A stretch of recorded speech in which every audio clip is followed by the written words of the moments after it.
शहीदां दे सरताज श्री गुरु अर्जन देव जी महाराज की शहादत ਤੇ ਜੂਨ 1984 ਦੇ ਸ਼ਹੀਦਾਂ ਦੀ ਯਾਦ ਵਿੱਚ 9 ਜੂਨ 2019 ਦਿਨ ਐਤਵਾਰ ਨੂੰ ਸਵੇਰੇ 11 ਵਜੇ ਸੈਨ ਫਰਾਂਸਿਸਕੋ ਸ਼ਹਿਰ ਵਿਖੇ ਰਿਮੈਂਬਰੈਂਸ ਮਾਰਚ ਤੇ ਫਰੀडम ਰੈਲੀ ਕੱਢੀ ਜਾ ਰਹੀ ਹੈ। ਕੈਲੀਫੋਰਨੀਆ ਦੀਆਂ ਸਮੂਹ ਪੰਥਕ ਜਥੇਬੰਦੀਆਂ ਤੇ ਗੁਰਦੁਆਰਾ ਕਮੇਟੀਆਂ ਵੱਲੋਂ ਸਮੂਹ ਸੰਗਤਾਂ ਨੂੰ ਖਾਲਸਾ ਰਾਜ ਦੀ ਮੁਕੰਮਲ ਪ੍ਰਾਪਤੀ ਲਈ ਇਸ ਮਾਰਚ ਵਿੱਚ ਸ਼ਾਮਿਲ ਹੋਣ ਦੀ ਬੇਨਤੀ ਕੀਤੀ ਜਾਂਦੀ ਹੈ। ਵਧੇਰੇ ਜਾਣਕਾਰੀ ਲਈ ਤੁਸੀਂ ਹੇਠ ਦਿੱਤੇ ਨੰਬਰ ਤੇ ਸੰਪਰਕ ਕਰ ਸਕਦੇ ਹੋ।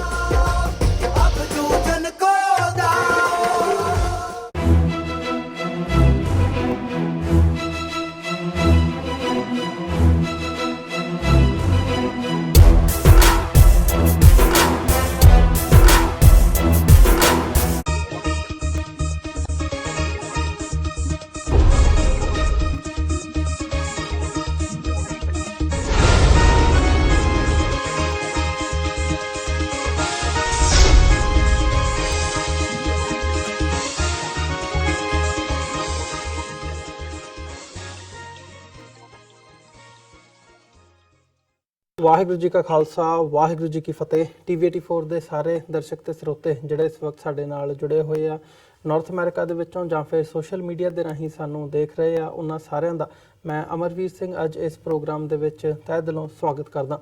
ਵਿਊਅਰਸ, ਅੱਜ ਅਸੀਂ ਜਿਹੜਾ 1984 ਦੇ ਅਟੈਕ ਬਾਰੇ ਜਿਹੜਾ ਸਰਕਾਰੀ ਨੈਰੇਟਿਵ ਹੈ ਖਾਸ ਤੌਰ ਤੇ ਉਹਦੇ ਉੱਤੇ ਗੱਲਬਾਤ ਕਰਾਂਗੇ। ਜਿਵੇਂ ਹਮਲਾ ਕੀਤਾ ਗਿਆ ਦਰਬਾਰ ਸਾਹਿਬ ਅਕਾਲ ਤਖਤ ਤੇ, ਜਿਹੜਾ ਘੱਲੂਘਾਰਾ 1984 ਵਰਤਾਇਆ ਗਿਆ, ਜਿਹੜਾ ਅਟੈਕ ਕੀਤਾ ਗਿਆ ਸਿੱਖਾਂ ਦੇ ਉੱਤੇ, ਸਿੱਖ ਆਈਡੀਓਲੋਜੀ ਦੇ ਉੱਤੇ, ਇਹਦੇ ਤੇ ਸਰਕਾਰ ਦਾ ਜਿਹੜਾ ਨੈਰੇਟਿਵ ਰਿਹਾ ਉਸ ਬਾਬਤ ਅਸੀਂ ਅੱਜ ਗੱਲਬਾਤ ਕਰਾਂਗੇ। ਸਾਰੀ ਵਿਚਾਰ ਚਰਚਾ ਦੇ ਲਈ ਅੱਜ ਸਾਡੇ ਨਾਲ ਦਿੱਲੀ ਤੋਂ ਉੱਘੇ ਪੱਤਰਕਾਰ ਸਰਦਾਰ ਗੁਰਚਰਨ ਸਿੰਘ ਬੱਬਰ ਸਾਡੇ ਨਾਲ ਫੋਨ ਲਾਈਨ ਤੇ ਬਣੇ ਹੋਏ ਨੇ। ਦਿੱਲੀ ਦੀ ਸਰਕਾਰ ਦਾ ਇਸ ਸਾਰੇ ਪਾਰਟ ਦੇ ਵਿੱਚ ਕੀ ਰੋਲ ਸੀ, ਕਿਵੇਂ ਜਿਹੜੀ ਵਿਉਂਤਬੰਦੀ ਹੈ ਉਹ ਕੀਤੀ ਗਈ ਹੈ, ਜਾਂ ਇਹ ਸਾਰੇ ਪਾਰਟ ਨੂੰ ਅੰਜਾਮ ਦੇਣ ਤੱਕ, ਅਟੈਕ ਕਰਨ ਤੱਕ ਦਾ ਜਿਹੜਾ ਮਾਹੌਲ ਰਿਹਾ ਉਹ ਪੰਜਾਬ ਦੇ ਵਿੱਚ ਕੀ ਸੀ ਤੇ ਦਿੱਲੀ ਦੇ ਵਿੱਚ ਕੀ ਸੀ, ਇਹਦਾ ਜਿਹੜਾ ਮੁਲਾਂਕਣ ਹੈ ਉਹ ਅਸੀਂ ਅੱਜ ਇਸ ਸ਼ੋਅ ਦੇ ਵਿੱਚ ਕਰਨ ਦੀ ਕੋਸ਼ਿਸ਼ ਕਰਾਂਗੇ। ਸੋ ਆਓ ਗੁਰਚਰਨ ਬੱਬਰ ਸਾਹਿਬ ਦੇ ਨਾਲ ਮਿਲ ਕੇ ਅੱਜ ਦੀ ਗੱਲਬਾਤ ਦੀ ਸ਼ੁਰੂਆਤ ਕਰਦੇ ਹਾਂ। ਜੀ ਬੱਬਰ ਸਾਹਿਬ, ਤੁਹਾਡਾ ਸਵਾਗਤ ਹੈ ਜੀ। ਵਾਹਿਗੁਰੂ ਜੀ ਕਾ ਖਾਲਸਾ ਵਾਹਿਗੁਰੂ ਜੀ ਕੀ ਫਤਿਹ ਜੀ। ਵਾਹਿਗੁਰੂ ਜੀ ਕਾ ਖਾਲਸਾ ਵਾਹਿਗੁਰੂ ਜੀ ਕੀ ਫਤਿਹ। ਬੱਬਰ ਸਾਹਿਬ, ਮੈਂ ਸ਼ੁਰੂਆਤੀ ਦੌਰ ਦੇ ਵਿੱਚ ਇਹੀ ਤੁਹਾਡੇ ਕੋਲੋਂ ਜਾਣਨਾ ਚਾਹੂੰਗਾ ਕਿਉਂਕਿ 1984 ਦਾ ਜਿਹੜਾ ਇਹ ਅਟੈਕ ਸੀ, ਘੱਲੂਘਾਰਾ ਸੀ, ਇਹਦੀ ਪੰਜਾਬ ਦੇ ਵਿੱਚ ਜੋ ਵਾਪਰਿਆ ਉਹਦੇ ਬਾਰੇ ਫੋਕਸ ਵੀ ਹੁੰਦਾ, ਗੱਲਬਾਤ ਵੀ ਹੁੰਦੀ ਹੈ, ਜਿੰਨਾ ਕੁ ਪੰਥਕ ਹਲਕਿਆਂ ਦੇ ਵਿੱਚ ਇਸ ਨੂੰ ਉਭਾਰਨ ਦੀ ਕੋਸ਼ਿਸ਼ ਕੀਤੀ ਜਾਂਦੀ ਹੈ। ਪਰ ਮੈਂ ਥੋੜ੍ਹਾ ਜਿਹਾ ਡਿਫਰੈਂਟ ਐਂਗਲ ਤੋਂ ਤੁਹਾਡੇ ਕੋਲੋਂ ਜਾਣਨਾ ਚਾਹੂੰਗਾ। ਤੁਸੀਂ ਦਿੱਲੀ ਦੇ ਵਿੱਚ ਬੈਠੇ ਹੋ, ਜਰਨਲਿਜ਼ਮ ਦੇ ਨਾਲ ਜਰਨਲਿਸਟ ਰਹੇ ਹੋ, ਉਦੋਂ ਤੋਂ ਤੁਸੀਂ ਇਸ ਫੀਲਡ ਦੇ ਵਿੱਚ ਹੈਗੇ ਹੋ। ਸੋ ਜਿਹੜਾ ਸਰਕਾਰ ਦਾ ਨੈਰੇਟਿਵ ਸੀ, ਸਰਕਾਰ ਨੇ ਜਿਹੜੀ ਬਿਲਡਿੰਗ ਇਹਨੂੰ ਸਾਰੇ ਨੂੰ ਪਲਾਨ ਕੀਤਾ, ਪਹਿਲਾਂ ਉਹਦੇ ਵਿੱਚ ਉਸ ਟਾਈਮ ਦੇ ਜਿਹੜੇ ਪ੍ਰਾਈਮ ਮਿਨਿਸਟਰ ਸੀ ਇੰਦਰਾ ਗਾਂਧੀ ਦਾ ਰੋਲ, ਜਾਂ ਉਹਨਾਂ ਦੀ ਜਿਹੜੀ ਕਿਚਨ ਕੈਬਨਿਟ ਸੀ, ਜਾਂ ਜੋ ਉਹਨਾਂ ਦੀ ਬਿਆਨਬਾਜ਼ੀ ਸੀ, ਜਿਸ ਹਿਸਾਬ ਨਾਲ ਉਹਨਾਂ ਨੇ ਸਿਚੁਏਸ਼ਨ ਨੂੰ ਡਿਸਕ੍ਰਾਈਬ ਕੀਤਾ, ਜਾਂ ਪੰਜਾਬ ਦੇ ਵਿੱਚ ਇਹ ਸਾਰੇ ਪਾਰਟ ਨੂੰ ਅੱਤਵਾਦ ਦੇ ਨਾਲ ਜੋੜ ਕੇ ਪੇਸ਼ ਕੀਤਾ, ਇੱਕ ਲਾਅ ਐਂਡ ਆਰਡਰ ਸਿਚੁਏਸ਼ਨ ਦੇ ਤਹਿਤ ਇਹਨੂੰ ਪ੍ਰਚਾਰਿਆ ਗਿਆ, ਪ੍ਰੋਪੇਗੇਟ ਕੀਤਾ ਗਿਆ। ਤੁਹਾਡਾ ਇਹਦੇ ਤੇ ਕੀ ਟੇਕ ਹੈ, ਕੀ ਸਮਝਦੇ ਹੋ? ਜਿਹੜਾ ਸਰਕਾਰੀ ਨੈਰੇਟਿਵ ਸੀ ਉਸ ਨੂੰ ਤੁਸੀਂ ਕਿਵੇਂ ਐਨਾਲਾਈਜ਼ ਕਰਦੇ ਹੋ? ਅਮਰਵੀਰ ਜੀ, ਆਪਰੇਸ਼ਨ ਬਲੂ ਸਟਾਰ ਦੀ ਜਿਹੜੀ 35ਵੀਂ ਵਰ੍ਹੇਗੰਢ ਹੈ ਜਿਹੜੀ ਅਸੀਂ ਮਨਾ ਰਹੇ ਹਾਂ ਜੀ, ਮੈਂ ਤੁਹਾਨੂੰ ਇੱਥੇ ਦੱਸ ਦਵਾਂ ਕਿ ਦਿੱਲੀ ਦੇ ਵਿੱਚ ਔਰ ਪੰਜਾਬ ਤੋਂ ਬਾਹਰ ਕਿਤੇ ਵੀ ਦੋ ਲਾਈਨਾਂ ਵੀ ਆਪਰੇਸ਼ਨ ਬਲੂ ਸਟਾਰ ਦੀਆਂ ਨਾ ਕਿੰਨੇ ਕਈਆਂ ਨੇ ਤੇ ਨਾ ਕਿਸੇ ਛੋਟੇ ਜਾਂ ਵੱਡੇ ਅਖਬਾਰ ਵਿੱਚ ਛਪੀਆਂ ਨੇ ਜੀ। ਪੰਜਾਬ ਦੇ ਵਿੱਚ ਵੀ ਤੁਸੀਂ ਦੇਖ ਲਓ, ਬੜਾ ਥੋੜਾ ਜਿਹਾ ਰਿਐਕਸ਼ਨ ਅੰਮ੍ਰਿਤਸਰ ਦੇ ਆਲੇ ਦੁਆਲੇ ਦੇਖਣ ਨੂੰ ਸੋਸ਼ਲ ਮੀਡੀਆ ਤੇ ਹੀ ਆਇਆ ਹੈ ਜੀ। ਹਕੂਮਤ ਜਿਹੜੀ ਹੈ ਹਿੰਦੁਸਤਾਨ ਦੀ, ਉਹ ਆਪਰੇਸ਼ਨ ਬਲੂ ਸਟਾਰ ਦੇ ਸ਼ਬਦਾਂ ਨੂੰ ਔਰ ਆਪਰੇਸ਼ਨ ਬਲੂ ਸਟਾਰ ਕਹਿਣ ਤੋਂ ਵੀ ਗੁਰੇਜ਼ ਕਰਦੀ ਹੈ। ਉਹ ਇੱਦਾਂ ਉਹਨਾਂ ਨੇ ਆਪਣਾ ਜੋ ਟੀਰਾ ਬਣਾ ਰੱਖਿਆ ਜਿੱਦਾਂ ਇਹ ਕੋਈ ਗੱਲ ਹੋਈ ਨਹੀਂ ਜੀ। ਕਦੇ ਆਪਰੇਸ਼ਨ ਬਲੂ ਸਟਾਰ ਹੋਇਆ ਹੀ ਨਹੀਂ।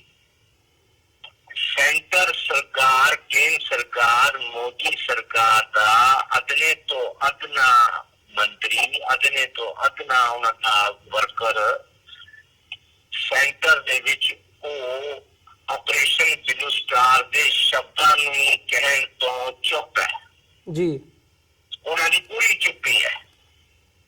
ਔਰ ਦੇਸ਼ ਦਾ ਕੋਈ ਚੈਨਲ, ਟੀਵੀ ਚੈਨਲ, ਜਿਹੜੇ ਨੈਸ਼ਨਲ ਚੈਨਲ ਨੇ, ਰੀਜਨਲ ਚੈਨਲ ਨੇ, ਸਟੇਟਾਂ ਦੇ ਚੈਨਲ ਨੇ, ਜੇ ਤੁਸੀਂ ਪੰਜਾਬ ਦੇ ਸੋਸ਼ਲ ਮੀਡੀਆ ਨੂੰ ਛੱਡ ਦਿਓ, ਜਿਹੜੇ ਕੁਝ ਲੋਕ ਸਿਰਫ ਸੋਸ਼ਲ ਮੀਡੀਆ ਤੇ ਹੀ ਬੋਲ ਰਹੇ ਨੇ, ਜੀ ਉਹਨਾਂ ਨੂੰ ਛੱਡ ਦੋ ਤੇ ਪੂਰਾ ਆਪਰੇਸ਼ਨ ਬਲੂ ਸਟਾਰ ਜਿਹੜਾ ਹੈ ਉਹਦੀ ਚਰਚਾ ਜਿਹੜੀ ਵਿਦੇਸ਼ਾਂ 'ਚ ਹੋ ਰਹੀ ਹੈ, ਜਾਂ ਅੱਜ ਬਹੁਤ ਵੱਡਾ ਪ੍ਰੋਗਰਾਮ ਉਲੀਕਿਆ ਗਿਆ ਹੈ, ਉਹ ਵਿਦੇਸ਼ਾਂ ਤੇ ਬੜੀ ਜ਼ੋਰਦਾਰ ਤੁਸੀਂ ਦੇਖ ਰਹੇ ਹੋ ਕਿ ਪ੍ਰੋਗਰਾਮ ਉਲੀਕੇ ਜਾ ਰਹੇ ਨੇ ਤੇ ਬੜੀਆਂ ਗੱਲਾਂ ਸਾਹਮਣੇ ਆ ਰਹੀਆਂ। ਪਰ ਹਿੰਦੁਸਤਾਨ ਦੇ ਵਿੱਚ ਮੈਂ ਤੁਹਾਨੂੰ ਦੱਸ ਦੇਵਾਂ, ਏਦਾਂ ਪੁਦੀਨਾ ਮਾਰਨ ਵਾਲੀ ਗੱਲ ਅੱਡ ਹੋਏਗੀ, ਆਪਾਂ ਜੋ ਮਰਜ਼ੀ ਕਹਿ ਲਈਏ ਜੀ, ਪਰ ਕੋਈ ਵੱਡਾ ਹੁੰਗਾਰਾ ਜਾਂ ਕੋਈ ਵੱਡਾ ਪ੍ਰੋਟੈਸਟ ਜਾਂ ਕੋਈ ਵੱਡਾ ਦਿੱਲੀ ਦੇ ਵਿੱਚ,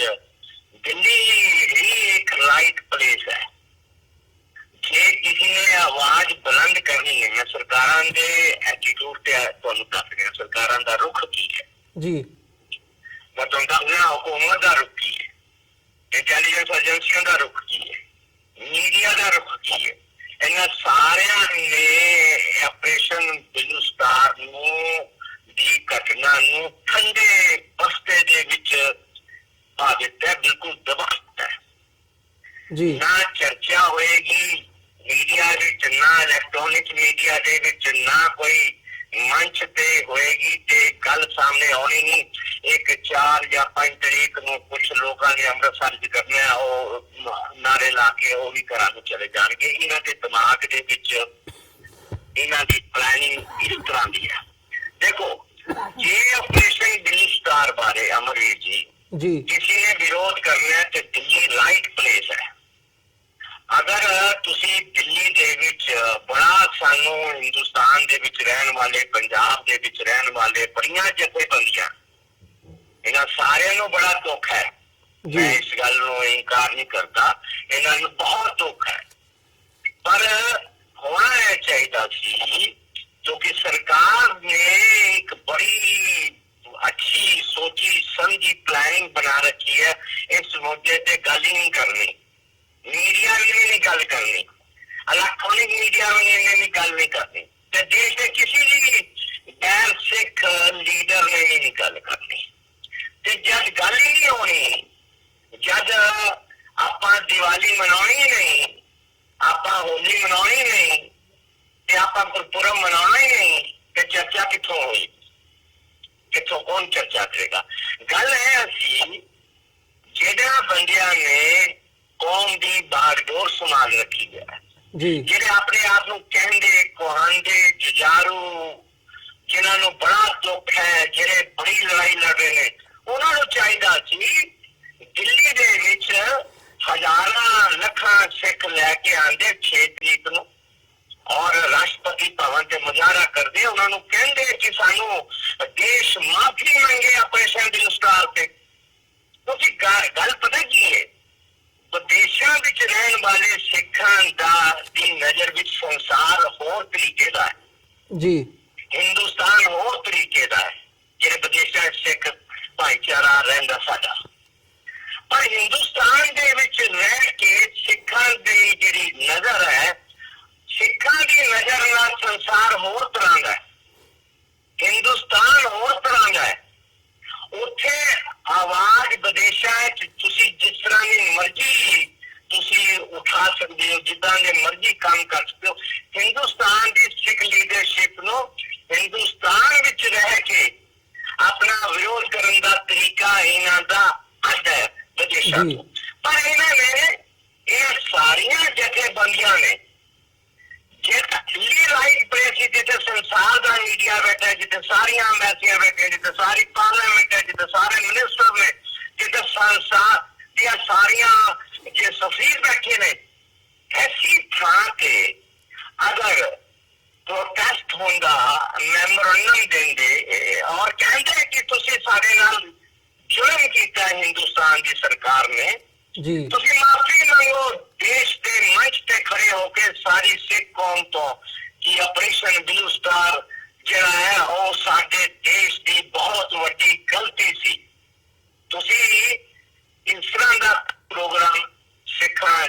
ਜਥੇਬੰਦੀਆਂ ਵੱਲੋਂ ਨਹੀਂ ਹੋਇਆ। ਤੇ ਜਿਹੜਾ ਤੁਸੀਂ ਮੈਨੂੰ ਪੁੱਛਿਆ ਹੈ ਸਰਕਾਰ ਕਿਸ ਦ੍ਰਿਸ਼ਟੀ ਨਾਲ ਦੇਖਦੀ ਹੈ, ਕਿੱਦਾਂ ਦਾ ਮਾਹੌਲ ਹੈ, ਕਿੱਦਾਂ ਦਾ ਵਤੀਰਾ ਇਹਨਾਂ ਦਾ ਵਤੀਰਾ ਤੇ ਬਿਲਕੁਲ ਇੰਨਾ ਕੁਝ ਹੋਇਆ ਹੀ ਨਹੀਂ। ਬੱਬਰ ਸਾਹਿਬ ਮੇਰਾ ਮੇਰਾ ਸਵਾਲ ਸੀ ਉਸ ਸਮੇਂ ਦੇ ਨਾਲ ਵੀ ਜਦੋਂ 1984 ਦਾ ਇੱਕ ਲੁਟਾਰਾ ਵਾਪਰਿਆ ਉਸ ਹਵਾਲੇ ਨਾਲ ਮੇਰਾ ਸਵਾਲ ਸੀ ਮੇਨਲੀ ਵੀ ਉਦੋਂ। ਮੈਂ ਤੁਹਾਨੂੰ ਇੱਥੇ ਰੋਕਦਾ। ਦੇਖੋ ਅੱਜ ਤੋਂ 35 ਸਾਲ ਪਹਿਲਾਂ ਜਿਹੜਾ ਅੱਜ 40 ਸਾਲ ਦਾ ਨੌਜਵਾਨ ਹੈ ਉਹਨੂੰ ਵੀ ਆਪਰੇਸ਼ਨ ਬਲੂ-ਸਟਾਰ ਦਾ ਨਹੀਂ ਪਤਾ। ਸੁਣੋ, ਕਿਉਂਕਿ ਉਹ 5 ਸਾਲਾਂ ਚ ਬੱਚੇ ਨੂੰ ਕੀ ਪਤਾ ਹੋਣਾ। ਅੱਜ ਜਿਹੜੇ ਬੰਦਿਆਂ ਨੂੰ ਪਤਾ ਹੈ ਉਹ 45 ਸਾਲ ਦੀ ਉਮਰ ਤੋਂ ਵੱਡੇ ਬੰਦੇ ਨੇ ਉਮਰ ਦੇ, ਉਹਨਾਂ ਨੂੰ ਆਪਰੇਸ਼ਨ ਬਲੂ-ਸਟਾਰ ਦਾ ਪਤਾ ਹੈ। ਆਪਰੇਸ਼ਨ ਬਲੂ-ਸਟਾਰ ਇੰਦਰਾ ਗਾਂਧੀ ਨੇ ਆਪਣੀ ਰਾਜ ਸੱਤਾ ਕਾਇਮ ਕਰਨ ਵਾਸਤੇ ਦੇਸ਼ ਨੂੰ ਗੁੰਮਰਾਹ ਕੀਤਾ ਤੇ ਕਿਹਾ ਕਿ ਪਾਕਿਸਤਾਨ ਜਿਹੜਾ ਉਹ ਹਮਲਾ ਕਰਨਾ ਚਾਹੁੰਦਾ ਸੀ, ਕਿ ਇਹ ਪਾਕਿਸਤਾਨ ਦੀ ਸਾਜ਼ਿਸ਼ ਸੀ। ਦੇਸ਼ ਦੇ ਲੋਕਾਂ ਨੂੰ ਕਿਹਾ ਦੇਸ਼ ਖਤਰੇ ਵਿੱਚ ਹੈ ਤੇ ਸਾਨੂੰ ਫੌਜ ਭੇਜਣੀ ਪਈ। ਅਸੀਂ ਆਪਰੇਸ਼ਨ ਬਲੂ-ਸਟਾਰ ਕੀਤਾ। वाजपेयी ने और बीजेपी ने उस वक्त बड़ी छोटी पार्टी होनी चाहिए, इन्होंने इंदिरा गांधी को कहा है दुर्गा माता है, इन्हें बहुत बड़ा काम किया सारे इंदिरा गांधी नाल। अडवाणी ने अपनी किताब च लिख दिता कि असी बहुत मजबूर कर दिता इंदिरा गांधी, उन्हें साडे कहण ते ऑपरेशन बलू-स्टार किया। पोलिटिकल एंगल रहा जी। फौज ने इंदिरा गांधी की सरकार के कहने ते हमला किया। साडे सिख भरा फौजी फौज छोड़ के दौड़े, उन्होंने नाल बहुत बड़ा जुल्म होया। कितने सारे लगभग मारे गए, जो थोड़े बहुत बचे वो आज भी बड़ी बुरी हालत है उन्होंने, किसी ने उन्होंने बाह नहीं पकड़ी जी। जेड़े दुकान के विच ऑपरेशन बलू-स्टार दे वक्त मारे गए हजारां सिख उन्होंने परिवारां दे नाल जो आज हालत है बड़ी चिंताजनक है, वो आज भी खड़े नहीं हो सके। सरकार ने पूरी तरह पंजाब दे विच एक वेल प्लान वेल ऑर्गेनाइज जिहड़ा फौज दा हमला किया वो पाकिस्तान का डर दस के, और उस तो बाद इन्होंने जितना वध तो वध हो सकता सी अत्याचार वो इन्होंने किया, और झूठे मुकाबले बना बना के नौजवानों घरों चो कट के मारते रहे। दुखांत है और सरकार की नजर तो बड़ी साफ सी उस वक्त कि सिखा कुचल देना है, तो उन्होंने पुछया भी, उन्होंने दबाया भी, उन्होंने तबाह भी कर दिता जी। हर जगह है किताबों में, मंच पे, इंटरनेट पे, किसी जिथे मर्जी खोल लो तो सब कुछ मिल जाएगा जी जी।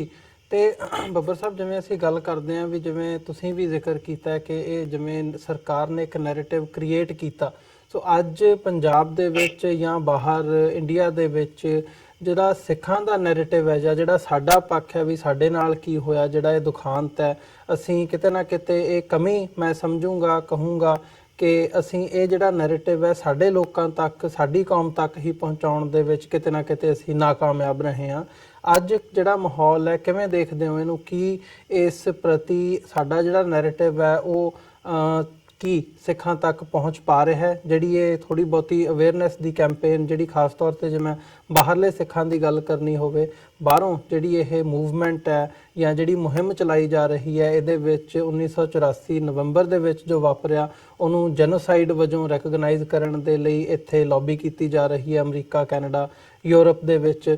ਰੀਸੈਂਟਲੀ ਅਸੀਂ ਕਨੈਟਿਕਟ ਅਮਰੀਕਾ ਦੀ ਸਟੇਟ ਹੈ ਜਿਹਦੀ ਸਟੇਟ ਅਸੈਂਬਲੀ ਵੱਲੋਂ 1 ਜੂਨ ਨੂੰ ਸਿੱਖ ਮੈਮੋਰੀਅਲ ਡੇ ਵਜੋਂ ਮਾਨਤਾ ਦਿੱਤੀ ਗਈ ਹੈ ਤੇ ਜੂਨ ਦੇ ਮਹੀਨੇ ਨੂੰ ਸਿੱਖ ਮੈਮੋਰੀਅਲ ਡੇ ਵਜੋਂ ਮੰਥ ਵਜੋਂ ਜਿਹੜੀ ਮਾਨਤਾ ਹੈ ਉਹ ਦਿੱਤੀ ਗਈ ਹੈ ਵੀ ਸਿੱਖਾਂ ਦੇ ਨਾਲ ਇਹ ਰੈਕਗਨਾਈਜ਼ ਕੀਤਾ ਗਿਆ ਵੀ ਵਧੀਕੀ ਹੋਈ ਹੈ। ਇੰਡੀਅਨ ਸਰਕਾਰ ਨੇ ਸਿੱਖਾਂ ਦੇ ਜਿਹੜੇ ਧਰਮ ਸਥਾਨ ਹੈਗੇ ਆ ਜਾਂ ਸਿੱਖਾਂ ਦੀ ਆਈਡੀਓਲੋਜੀ ਹੈ ਉਹਦੇ ਤੇ ਹਮਲਾ ਕੀਤਾ। ਸੋ ਜਿਹੜੀ ਇਹ ਮੁਹਿੰਮ ਬਾਹਰ ਚੱਲ ਰਹੀ ਹੈ ਇਹਦਾ ਕੀ ਇੰਪੈਕਟ ਦੇਖਦੇ ਹੋ, ਉੱਥੇ ਕੀ ਨਜ਼ਰ ਆ ਰਿਹਾ ਹੈ? देखो अमरजीत जी, जितना कुछ हो रहा है वो तो विदेशों च हो रहा है, बाहरले मुल्कों च, और बाहरले मुल्कों च हो रहा वो सोशल मीडिया के तुसी फेसबुक पे जो आ रहा है तुसी या नेट पे जो आ रहा है, तो जिहदे दा इंटरस्ट है सिखां दा ਜਿਹੜੇ ਜੁੜੇ ਹੋਏ ਨੇ ਮੂਵਮੈਂਟਾਂ ਨਾਲ, ਉਹ ਮੂਵਮੈਂਟਾਂ ਨਾਲ ਜਿੰਨੇ ਵੀ ਲੋਕ ਜੁੜੇ ਹੋਏ ਨੇ ਉਹ ਲੋਕ ਇਹ ਚੀਜ਼ਾਂ ਦੇਖ ਰਹੇ ਨੇ। ਔਰ ਇਹ ਗੱਲ ਬਿਲਕੁਲ ਠੀਕ ਹੈ, ਮੈਨੂੰ ਇਸ ਗੱਲ ਦਾ ਪਤਾ ਹੈ ਕਿ ਸਰਕਾਰ ਤੇ ਹਿੰਦੁਸਤਾਨ ਦੀ ਸਰਕਾਰ ਜਿਹੜੀ ਹੈ ਉਹ ਬਾਹਰਲੇ ਮੁਲਕਾਂ ਦੇ ਵਿੱਚ ਜਿਸ ਤਰ੍ਹਾਂ ਦੀ ਲੌਬੀ ਕੰਮ ਕਰ ਰਹੀ ਹੈ, ਜਿਸ ਤਰ੍ਹਾਂ ਦੇ ਮੁਜ਼ਾਹਰੇ ਹੋ ਰਹੇ ਨੇ, ਜਿਸ ਤਰ੍ਹਾਂ ਦੇ ਪ੍ਰੋਟੈਸਟ ਹੋ ਰਹੇ ਨੇ, ਜਿਸ ਤਰ੍ਹਾਂ ਦਾ ਕੰਮ ਹੋ ਰਿਹਾ ਹੈ, ਇਸ ਤੋਂ ਕਾਫੀ ਪਰੇਸ਼ਾਨ ਨੇ ਔਰ ਚਿੰਤਾ ਵਿੱਚ ਨੇ।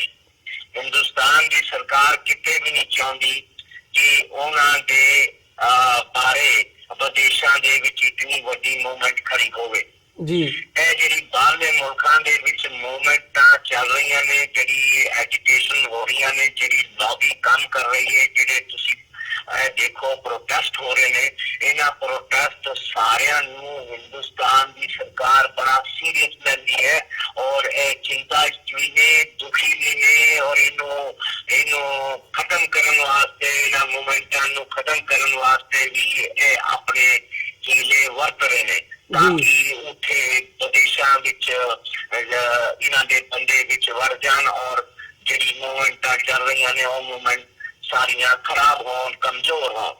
ਪਰ ਦੂਸਰੀ ਤਰਫ ਹਿੰਦੁਸਤਾਨ ਦੇ ਵਿੱਚ ਜਿਹੜਾ ਕੋਈ ਬੰਦਾ ਕਹੇ ਉਹਦੀ ਮਰਜ਼ੀ ਹੈ, ਜੋ ਮਰਜ਼ੀ ਕਹੀ ਜਾਏ। ਮੈਂ ਤੇ ਮੀਡੀਆ 'ਚ ਬੈਠਾ ਔਰ ਮੈਂ 1978 ਤੋਂ ਜੁੜਿਆ।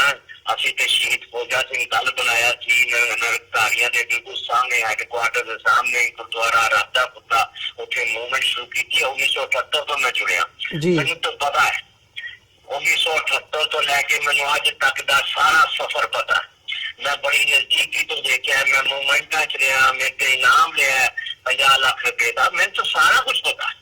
ਮੈਂ ਇਸ ਕਰਕੇ ਗਰਾਊਂਡ ਲੈਵਲ ਤੇ ਜਿਹੜੀ ਸੱਚਾਈ ਹੈ ਉਹ ਤੁਹਾਨੂੰ ਦੱਸਾਂਗਾ ਤਾਂ ਕਿ ਤੁਹਾਡੇ ਮੰਚ ਤੇ ਸੁਣਨ ਵਾਲੇ ਲੋਕਾਂ ਨੂੰ ਪਤਾ ਲੱਗੇ। ਹਿੰਦੁਸਤਾਨ ਦੇ ਵਿੱਚ ਆਪਰੇਸ਼ਨ ਬਲੂ ਸਟਾਰ ਦੀ ਕੋਈ ਵੱਡੀ ਮੂਵਮੈਂਟ ਨਹੀਂ, ਕੋਈ 1984 ਦੇ ਕਤਲੇਆਮ ਦੀ ਕੋਈ ਵੱਡੀ ਮੂਵਮੈਂਟ ਨਹੀਂ, ਨਾ ਕੋਈ ਅਕਾਲੀ ਦਲਾਂ ਨੇ ਮੂਵਮੈਂਟ ਚਲਾਈ, ਨਾ ਸ਼੍ਰੋਮਣੀ ਕਮੇਟੀ ਨੇ ਚਲਾਈ, ਨਾ ਛੋਟੀਆਂ ਛੋਟੀਆਂ ਸਿੱਖ ਜਥੇਬੰਦੀਆਂ ਨੇ ਚਲਾਈ। ਹਾਂ, ਇਹ ਗੱਲ ਜ਼ਰੂਰ ਹੈ ਕਿ ਪੰਜਾਬੀ ਦੀਆਂ ਅਖਬਾਰਾਂ ਦੇ ਵਿੱਚ ਸਟੇਟਮੈਂਟ ਦੇ ਦਿੱਤਾ ਕਿਤੇ ਵੱਧ ਤੋਂ ਵੱਧ ਟ੍ਰਿਬਿਊਨ ਨੇ, ਅੰਗਰੇਜ਼ੀ ਨੇ ਪੰਜਾਬ ਦਾ ਅਖਬਾਰ ਹੋਣ ਕਰਕੇ ਕੋਈ ਖਬਰ ਛਾਪ ਦਿੱਤੀ। ਇਸ ਤੋਂ ਵੱਧ ਆਪਰੇਸ਼ਨ ਬਲੂ ਸਟਾਰ ਦੀ ਔਰ 1984 ਕਤਲੇਆਮ ਦੀ ਕੋਈ ਵੀ ਵੱਡੀ ਮੂਵਮੈਂਟ, ਕੋਈ ਵੀ ਵੱਡਾ ਅੰਦੋਲਨ, ਕੋਈ ਵੀ ਵੱਡੀ ਐਜੀਟੇਸ਼ਨ, ਕੋਈ ਮੈਮੋਰੈਂਡਮ ਕਿਸੇ ਜਿੱਦਾਂ ਬਾਹਲੇ ਤੋਂ ਖਰਚ ਹੋ ਰਿਹਾ ਹੈ ਉਸ ਤਰ੍ਹਾਂ ਦਾ ਸਾਡੇ ਬੰਦਿਆਂ ਨੇ ਕੋਈ ਲੌਬੀ ਨਹੀਂ ਕੀਤੀ ਹਿੰਦੁਸਤਾਨ ਵਿੱਚ ਬੈਠ ਕੇ ਭਾਈ ਅਸੀਂ ਹਿੰਦੁਸਤਾਨ ਦੇ ਗੈਰ ਸਿੱਖ ਲੀਡਰ ਜੇ ਉਹਨਾਂ ਕੋਲ ਜਾਈਏ, ਉਹਨਾਂ ਨਾਲ ਸੰਪਰਕ ਕਰੀਏ, ਉਹਨਾਂ ਨੂੰ ਕਹੀਏ ਕਿ ਸਾਡੇ ਨਾਲ ਜ਼ੁਲਮ ਹੋਇਆ, ਸਾਡੇ ਨਾਲ ਚਲੋ ਅਸੀਂ ਜਾ ਕੇ ਪ੍ਰਾਈਮ ਮਿਨਿਸਟਰ ਨਾਲ ਗੱਲ ਕਰੀਏ, ਅਸੀਂ ਪ੍ਰੈਜ਼ੀਡੈਂਟ ਨਾਲ ਗੱਲ ਕਰੀਏ, ਅਸੀਂ ਕਹੀਏ ਕਿ ਪਾਰਲੀਮੈਂਟ ਦੇ ਵਿੱਚ ਖੜੇ ਹੋ ਕੇ ਦੇਸ਼ ਤੋਂ ਮਾਫੀ ਮੰਗੋ। ਇੱਦਾਂ ਦਾ ਕੋਈ ਵੀ ਜਜ਼ਬਾ, ਜੋਸ਼, ਪਲੈਨਿੰਗ ਕੁਛ ਨਹੀਂ, ਸਭ ਸ਼ਾਂਤ ਹੈ, ਸਭ ਚੁੱਪ ਹੈ। ਜੋ ਹੋਣਾ ਸੀ ਹੋ ਗਿਆ ਜੀ, ਹੁਣ ਕੀ ਕਰਨਾ ਜੀ, ਹੁਣ ਕੀ ਹੋਣਾ ਜੀ, ਇਹ ਜਿਹੜੇ ਕਰ ਰਹੇ ਆ ਜੀ, ਇਹ ਸਭ ਡਰਾਮਾ ਕਰ ਰਹੇ ਆ ਜੀ, ਇੱਦਾਂ ਦਾ ਇੱਕ ਵਾਤਾਵਰਨ, ਇੱਕ ਮਾਹੌਲ ਬਣ ਗਿਆ। ਔਰ ਦੂਸਰੀ ਤਰਫ ਤੁਹਾਨੂੰ ਪਤਾ ਹੀ ਹੈ ਗੁਰਦੁਆਰਿਆਂ ਦਾ ਮਾਹੌਲ ਕਰਕੇ ਦਿੱਲੀ ਗੁਰਦੁਆਰਾ ਕਮੇਟੀ ਹੋਵੇ, ਸ਼੍ਰੋਮਣੀ ਗੁਰਦੁਆਰਾ ਪ੍ਰਬੰਧਕ ਕਮੇਟੀ ਹੋਵੇ, RSS ਲੌਬੀ ਪੂਰੀ ਤਰ੍ਹਾਂ ਇਨਵੋਲਵ ਹੈ, BJP ਪੂਰੀ ਤਰ੍ਹਾਂ ਇਨਵੋਲਵ ਹੈ। ਗੁਰਦੁਆਰੇ ਜਿਹੜੇ BJP ਦੇ ਦਫ਼ਤਰ, ਗੁਰਦੁਆਰਾ ਕਮੇਟੀਆਂ ਦੇ ਦਫ਼ਤਰ BJP ਦੇ ਦਫ਼ਤਰ ਬਣ ਚੁੱਕੇ ਹੈ। ਤੁਹਾਨੂੰ ਪਤਾ ਸਭ ਕੁਝ ਸਟੇਜਾਂ ਤੇ BJP ਦੇ ਲੀਡਰ ਨੂੰ ਸਰੋਪੇ ਪਾਉਂਦੇ। ਇੱਕ ਸੋਚ ਹੀ ਬਦਲ ਗਈ ਹੈ, ਸੋਚ ਐਸੀ ਬਦਲ ਦਿੱਤੀ ਹੈ ਕਿ ਆਪਰੇਸ਼ਨ ਬਲੂ ਸਟਾਰ ਦੇ ਵਾਸਤੇ ਬਹੁਤ ਵੱਡੀ ਗਿਣਤੀ ਦੇ ਵਿੱਚ ਸਿੱਖ ਹੀ ਖੁਦ ਆਪਣੇ ਹੀ ਬੰਦਿਆਂ ਨੂੰ ਦੋਸ਼ੀ ਮੰਨਣ ਲੱਗ ਪਏ ਨੇ। ਐਸਾ ਉਸਨੇ ਘੇਰਾ ਪਾਇਆ, ਐਸਾ BJP ਨੇ ਘੇਰਾ ਪਾਇਆ ਕਿ ਸਿੱਖਾਂ ਦੀ ਜ਼ੁਬਾਨ ਤੇ ਵੀ ਆ ਗਿਆ ਕਿ ਇਹ ਬੜਾ ਜ਼ਰੂਰੀ ਸੀਗਾ ਜੀ, ਇਹ ਤੇ ਠੀਕ ਹੀ ਹੋਇਆ ਸੀਗਾ ਜੀ, ਇਹ ਤੇ ਇਹਨਾਂ ਨੇ ਆਇਨਾ ਦੀ ਗਲਤੀ ਹੈ ਸਾਡਿਆਂ ਦੀ। ਇੱਦਾਂ ਦੀ ਇੱਕ ਵਿਚਾਰਧਾਰਾ ਇੱਕ ਨਵੀਂ ਪਨਪੀ ਹੈ ਜਿਸ ਕਰਕੇ ਹਿੰਦੁਸਤਾਨ ਦੇ ਵਿੱਚ ਕੋਈ ਆਵਾਜ਼ ਨਹੀਂ, ਕੋਈ ਮੂਵਮੈਂਟ ਨਹੀਂ, ਕੋਈ ਐਜੀਟੇਸ਼ਨ ਨਹੀਂ। ਅਗਰ ਐਜੀਟੇਸ਼ਨ ਮੂਵਮੈਂਟ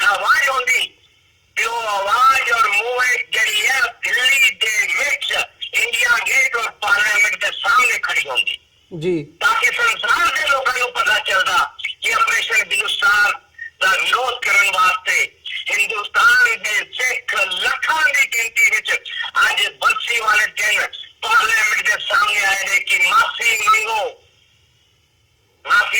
तुसी गुनाह कीता है, पार्लियामेंट च माफी मंगो। इतना का कोई जज्बा या इतना की कोई गल नहीं। हाँ वो गल बखरी है कि सोशल मीडिया ते प्रेस कॉन्फ्रेंस पंजाब च करके या 5-4 हज़ार बंदियां दा कोई तुसी कर लो जुलूस या ओदे नारे ला लो, उदां दी गल नहीं बनदी।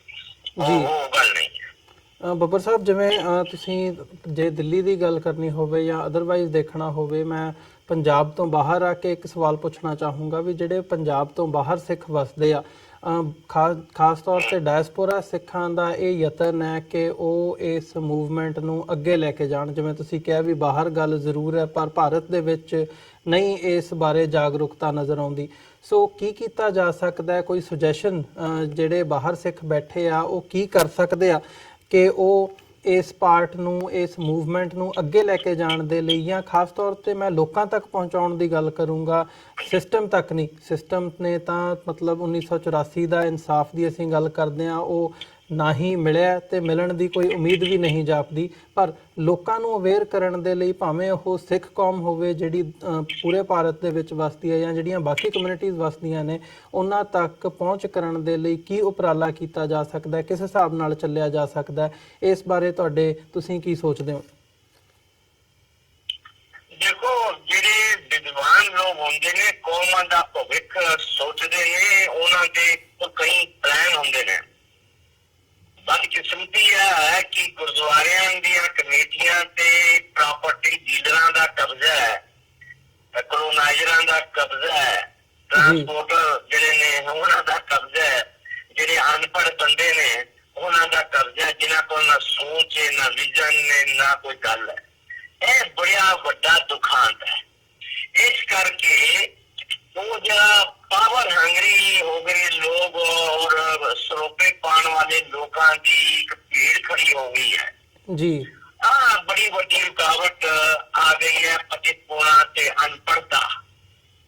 ਔਰ ਪਤਿਤਪੁਣਾ ਤੇ ਅਨਪੜ੍ਹਤਾ ਦੇ ਨਾਲ ਜਿਨ੍ਹਾਂ ਦਾ ਕਬਜ਼ਾ ਹੈ ਉਹ ਬੰਦੇ ਜਿਹੜੇ ਨੇ ਪ੍ਰਾਪਰਟੀਆਂ ਨਾਲ ਡੀਲਰ ਨੇ, ਉਹ ਤਾਂ ਬਿਜ਼ਨਸਮੈਨ, ਮਤਲਬ ਕਿ ਵਪਾਰੀ ਤਬਕਾ ਹੈ, ਉਹਨਾਂ ਦੇ ਕੋਲ ਉਹ ਵਿਜ਼ਨ ਨਹੀਂ ਹੈਗਾ ਕਿ ਕੌਮ ਦਾ ਭਵਿੱਖ ਕਰਨ ਵਾਸਤੇ 24 ਘੰਟੇ ਅਸੀਂ ਕੌਮ ਦੀ ਸੇਵਾ ਕਰਨੀ ਹੈ। ਇਸ ਕਰਕੇ ਚਾਹੀਦਾ ਹੈ ਤਾਂ ਇਹ ਹੈ ਕਿ ਪੰਜਾਬ ਤੋਂ ਬਾਹਰ ਰਹਿਣ ਵਾਲੇ ਸਿੱਖ ਜਿਹੜੇ ਨੇ, ਉਹ ਜਿਹੜੇ ਵਿਦਵਾਨ ਨੇ, ਉਹਨਾਂ ਨੂੰ ਇੱਕ ਲੌਬੀ ਤਿਆਰ ਕਰਨੀ ਚਾਹੀਦੀ ਹੈ ਔਰ ਉਸ ਲੌਬੀ ਤਿਆਰ ਕਰਕੇ ਗੈਰ ਸਿੱਖ ਲੀਡਰਾਂ ਨਾਲ ਸੰਪਰਕ ਕਰਨਾ ਚਾਹੀਦਾ ਹੈ ਜੀ। ਦਿੱਲੀ ਵਰਗੀ ਥਾਂ ਤੇ ਬੈਠ ਕੇ ਵੱਡੇ ਵੱਡੇ ਸੈਮੀਨਾਰ ਆਰਗੇਨਾਈਜ਼ ਕਰਨੇ ਚਾਹੀਦੇ ਨੇ, ਪਬਲਿਕ ਓਪੀਨੀਅਨ ਬਣਾਉਣਾ ਚਾਹੀਦਾ ਹੈ ਤੇ ਸਿੱਖਾਂ ਨੂੰ ਸਮਝਾਉਣ ਵਾਸਤੇ ਕੀ ਸਿੱਖਾਂ ਨੂੰ ਸਮਝਾਉਣਾ ਜਦ ਮੈਨੇਜਮੈਂਟ ਕਮੇਟੀਆਂ ਹੀ ਬੀਜੇਪੀ RSS ਦੇ ਕੋਲ ਨੇ,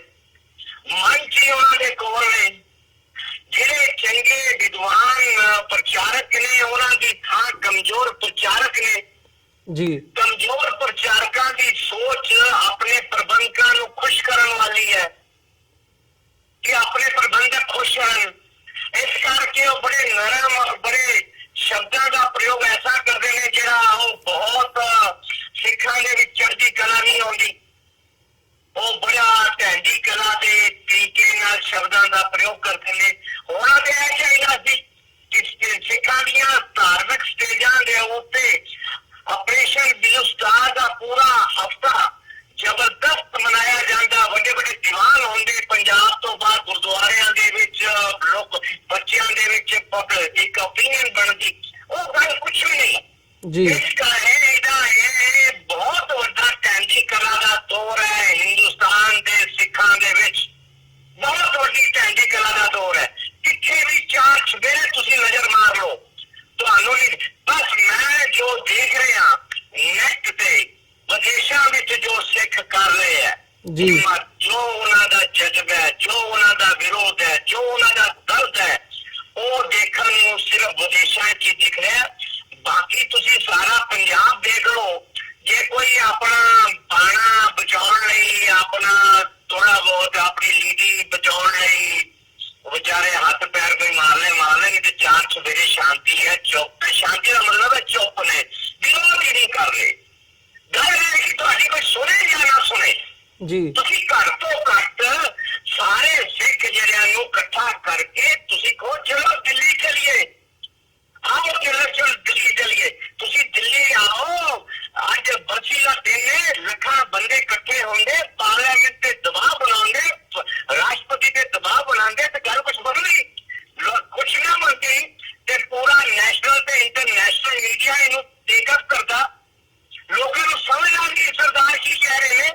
ਜੀ ਇਹ ਆਪਰੇਸ਼ਨ ਬਲੂ ਸਟਾਰ ਕੀ ਹੋਇਆ ਸੀਗਾ? ਇੰਦਰਾ ਗਾਂਧੀ ਨੇ ਕਿੰਨਾ ਜ਼ੁਲਮ ਕੀਤਾ ਸੀਗਾ। ਟੈਂਕ ਤੋਪਾਂ ਹਰਮੰਦਰ ਸਾਹਿਬ ਇੰਦਰਾ ਗਾਂਧੀ ਨੇ ਭੇਜ ਕੇ ਨਿਰਦੋਸ਼ ਸਿੱਖਾਂ ਨੂੰ ਮਾਰਿਆ ਸੀਗਾ। ਇਹ ਸਾਰੀ ਗੱਲ ਤਾਂ ਹੀ ਹੋਣੀ ਸੀ ਅਮਰਵੀਰ ਜੀ, ਜੇ ਸਾਡੇ ਕੋਲ ਇੱਕ ਬੜੀ ਚੰਗੀ ਵੱਡੀ ਲੀਡਰਸ਼ਿਪ ਜਿਹਦਾ ਇੱਕ ਵੈਸਟਡ ਇੰਟਰਸਟ ਨਾ ਹੋਣ। ਇੱਥੇ ਤਾਂ ਸਾਰਿਆਂ ਦੇ ਵੈਸਟਡ ਇੰਟਰਸਟ ਖੜੇ ਨੇ। ਕੋਈ ਅਮਰਿੰਦਰ ਸਿੰਘ ਦੇ ਨਾਲ ਸਰਦਾਰ ਤੇ ਕੋਈ ਬਾਦਲ ਨਾਲ ਸਰਦਾਰ, ਕੋਈ ਤੇਰੇ ਵਾਲਿਆਂ ਨਾਲ ਸਰਦਾਰ, ਕੋਈ ਪਖੰਡੀ ਮਹਾਪੁਰਸ਼ ਜਿਹੜੇ ਬਣੇ ਆਪਣੇ ਆਪ ਹੀ ਸੰਤ ਮਹਾਪੁਰਸ਼ ਬ੍ਰਹਮ ਗਿਆਨੀ ਆਪਣੇ ਆਪ ਜਿਹੜੇ ਬਣੇ ਹੋਏ ਆ। ਇਹਨਾਂ ਕਰਕੇ ਆਪਣਾ ਮਾਹੌਲ ਢਹਿਣ ਦੀ ਕਲਾ ਦਾ। ਇਸ ਕਰਕੇ ਮੈਨੂੰ ਤੇ ਬੜਾ ਦੁੱਖ ਲੱਗਦਾ, ਬੜਾ ਅਫਸੋਸ ਹੁੰਦਾ। ਅਸੀਂ ਕੁਛ ਵੀ ਨਹੀਂ ਕਰ ਸਕਦੇ, ਅਸੀਂ ਕੁਛ ਵੀ ਨਹੀਂ ਕਰ ਸਕਦੇ, ਕਿਉਂਕਿ ਐਸਾ ਇੱਕ ਵਾਤਾਵਰਨ ਪੂਰੇ ਹਿੰਦੁਸਤਾਨ ਦੇ ਵਿੱਚ RSS ਔਰ BJP ਔਰ ਇੰਟੈਲੀਜੈਂਸ ਏਜੰਸੀਆਂ ਨੇ ਬਣਾ ਦਿੱਤਾ ਹੈ। ਸਿੱਖ ਹੋਣਾ ਕਿਤੇ ਇਤਨਾ ਵੱਡਾ ਆਪਰੇਸ਼ਨ ਬਲੂ ਸਟਾਰ ਸਿੱਖਾਂ ਦੀਆਂ ਚੂੜਾਂ ਹਿਲਾ ਕੇ ਰੱਖ ਦਿੱਤੀਆਂ ਜੀ। ਹਾਂਜੀ, ਤੇ ਇੰਨਾ ਜ਼ੁਲਮ ਹੋਇਆ, ਪਰ ਆਜ਼ਾਦੀ ਮਾਰਨ ਵਾਲੇ ਬੰਦੇ ਚਾਰ ਸਿੱਖ ਨਹੀਂ ਨਿਕਲੇ। ਦਿੱਲੀ ਸਿੱਖ ਗੁਰਦੁਆਰਾ ਪ੍ਰਬੰਧਕ ਕਮੇਟੀ ਕਿੰਨੀ ਵੱਡੀ ਸੰਸਥਾ ਹੈ। ਦਿੱਲੀ ਵਿੱਚ 10 ਲੱਖ ਸਿੱਖ ਰਹਿੰਦਾ ਜੀ। ਕਿਤਨਾ ਪੈਸਾ ਕਿਤਨਾ ਰੁਪਇਆ ਸੋਨੇ ਥੱਪ ਰਹੇ ਆਪਾਂ ਗੁਰਦੁਆਰਿਆਂ ਦੇ ਉੱਤੇ। ਇੰਨਾ ਰੁਪਇਆ, ਇਤਨੇ ਅਮੀਰ, ਇਤਨੀ ਤਾਕਤ, ਇਸ ਦੇ ਬਾਵਜੂਦ ਵੀ ਤੁਸੀਂ ਸੜਕ ਦੇ ਉੱਤੇ 4 ਬੰਦੇ ਵੀ ਨਹੀਂ ਨਿਕਲੇ। ਜੀ ਬਿਲकुल ਇਹ ਸੱਚਾਈ ਹੈ ਅਮਰਵੀਰ ਜੀ, ਇਹ ਸੱਚਾਈ ਹੈ ਜੀ। ਬਿਲकुल ਸੱਚਾਈ ਲੋਕਾਂ ਨੇ ਸੁਣਨੀ ਹੈ ਤੇ ਸੱਚਾਈ ਹੈ। ਬਿਲਕੁਲ ਬੱਬਰ ਸਾਹਿਬ, ਤੁਹਾਡਾ ਬਹੁਤ-ਬਹੁਤ ਧੰਨਵਾਦ। ਤੁਸੀਂ ਜਿਵੇਂ ਦਿੱਲੀ ਦੇ ਵਿੱਚ ਬੈਠ ਕੇ ਜੋ ਤੁਸੀਂ ਦੇਖ ਰਹੇ ਹੋ, ਕਿਵੇਂ ਐਨਾਲਾਈਜ਼ ਕਰਦੇ ਹੋ, ਦੇਖ ਰਹੇ ਹੋ ਇਹ ਸਾਰੇ ਪਾਰਟ ਨੂੰ ਇੱਕ ਵੱਖਰੇ ਪਰਸਪੈਕਟਿਵ ਤੋਂ ਤੁਸੀਂ ਸਾਡੇ ਨਾਲ ਵਿਚਾਰ ਸਾਂਝੇ ਕੀਤੇ। ਅਮਰਜੀਤ ਜੀ, ਮੈਨੂੰ ਵੀ ਕੋਈ ਕਹਿ ਸਕਦਾ ਤੁਸੀਂ ਕੀ ਕਰ ਰਹੇ ਹੋ, ਪਰ ਮੇਰੇ ਕੋਲ ਤਾਂ 3 ਅਖਬਾਰ ਨੇ। ਮੈਂ ਤੇ ਆਪਣੇ ਅਖਬਾਰਾਂ 'ਚ ਫੁੱਲ ਪੇਜ ਲਿਖ ਰਿਹਾ ਕਿ ਭਾਰਤ ਸਰਕਾਰ ਮੰਗੇ ਤੇ ਕੌਮ ਤੋਂ। ਮੈਂ ਫੁੱਲ ਪੇਜ ਕਰਕੇ ਸੋਸ਼ਲ ਮੀਡੀਆ ਤੇ ਵੀ ਕਰ ਰਿਹਾ। ਕੋਈ ਮੈਨੂੰ ਕਹਿ ਸਕਦਾ ਤੁਹਾਡੇ ਸੁਣਨ ਵਾਲਿਆਂ 'ਚ ਤੁਸੀਂ ਰਾਜਨੀਤੀ ਕਰ ਰਹੇ ਹੋ? ਜੀ ਬਿਲਕੁਲ। ਸੋ ਬੱਬਰ ਸਾਹਿਬ, ਅੱਜ ਦੇ ਸ਼ੋਅ ਦੇ ਵਿੱਚ ਇੱਥੇ ਹੀ ਇਜਾਜ਼ਤ ਚਾਹਾਂਗੇ। ਬਹੁਤ-ਬਹੁਤ ਧੰਨਵਾਦ ਤੁਹਾਡਾ। ਫਤਿਹ ਦੀ ਸਾਂਝ ਪਾਈਏ ਅੰਤ ਦੇ ਵਿੱਚ। ਵਾਹਿਗੁਰੂ ਜੀ ਕਾ ਖਾਲਸਾ, ਵਾਹਿਗੁਰੂ ਜੀ ਕੀ ਫਤਿਹ ਜੀ। ਵਾਹਿਗੁਰੂ ਜੀ ਕੀ ਫਤਿਹ। ਵਿਊਅਰਸ, ਇਹ ਸਨ ਸਰਦਾਰ ਗੁਰਚਰਨ ਸਿੰਘ ਬੱਬਰ, ਜਿਹੜੇ ਕਿ ਦਿੱਲੀ ਤੋਂ ਉੱਘੇ ਜਰਨਲਿਸਟ ਨੇ। ਜਿਵੇਂ ਉਹਨਾਂ ਨੇ ਆਪ ਕਿਹਾ ਕਿ 3 ਅਖਬਾਰਾਂ ਕੱਢਦੇ ਆ ਤੇ ਇਸ ਅਵੇਅਰਨੈਸ ਕੈਂਪੇਨ ਦੇ ਵਿੱਚ ਜਿੰਨਾ ਉਹ ਯੋਗਦਾਨ ਪਾ ਸਕਦੇ ਆ, ਉਹਨਾਂ ਦੇ ਮੁਤਾਬਕ ਉਹ ਪਾਉਣ ਦੀ ਕੋਸ਼ਿਸ਼ ਕਰ ਰਹੇ ਆ, ਪਾ ਰਹੇ ਆ।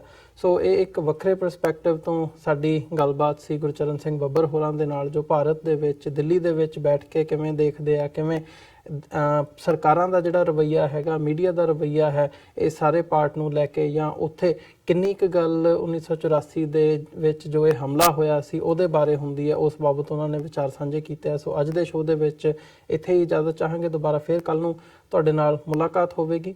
ਤੇ ਇੱਕ ਅਨਾਉਂਸਮੈਂਟ ਦੇ ਤੌਰ ਤੇ ਵੀ ਮੈਂ ਦੱਸ ਦਿਆਂ, ਕੱਲ੍ਹ ਨੂੰ ਜਿਵੇਂ 4 ਤੋਂ 7 ਵਜੇ ਤੱਕ ਜਿਹੜੀ Washington DC Lincoln memorial rally ਰੱਖੀ ਗਈ ਹੈ, ਪ੍ਰੋਟੈਸਟ ਰੱਖਿਆ ਗਿਆ, ਖਾਲਿਸਤਾਨ ਰੈਫਰੈਂਡਮ ਵੀ ਰੈਲੀ, ਉਹਦੀ ਲਾਈਵ ਕਵਰੇਜ ਅਸੀਂ TV 84 ਤੇ ਤੁਸੀਂ ਦੇਖ ਸਕੋਗੇ। ਨਿਊਯਾਰਕ ਦੇ ਟਾਈਮ ਦੇ ਮੁਤਾਬਕ 4 ਵਜੇ ਤੋਂ 7 ਵਜੇ ਦਾ ਟਾਈਮ ਹੈ। ਸੋ 4:30 ਵਜੇ ਦੇ ਅਰਾਊਂਡ ਅਪਰੋਕਸੀਮੇਟਲੀ ਆਈ ਬਿਲੀਵ ਜਿਹੜਾ ਲਾਈਵ ਕਵਰੇਜ ਤੁਸੀਂ ਉੱਥੋਂ ਦੇਖ ਸਕੋਗੇ। ਸੋ ਇਹਨਾਂ ਹੀ ਸ਼ਬਦਾਂ ਦੇ ਨਾਲ ਅੱਜ ਅਸੀਂ ਇੱਥੇ ਹੀ ਇਜਾਜ਼ਤ ਚਾਹਾਂਗੇ। ਦੁਬਾਰਾ ਫਿਰ ਕੱਲ੍ਹ ਨੂੰ ਤੁਹਾਡੇ ਨਾਲ ਮੁਲਾਕਾਤ ਹੋਵੇਗੀ। ਵਾਹਿਗੁਰੂ ਜੀ ਕਾ ਖਾਲਸਾ, ਵਾਹਿਗੁਰੂ ਜੀ ਕੀ ਫਤਿਹ।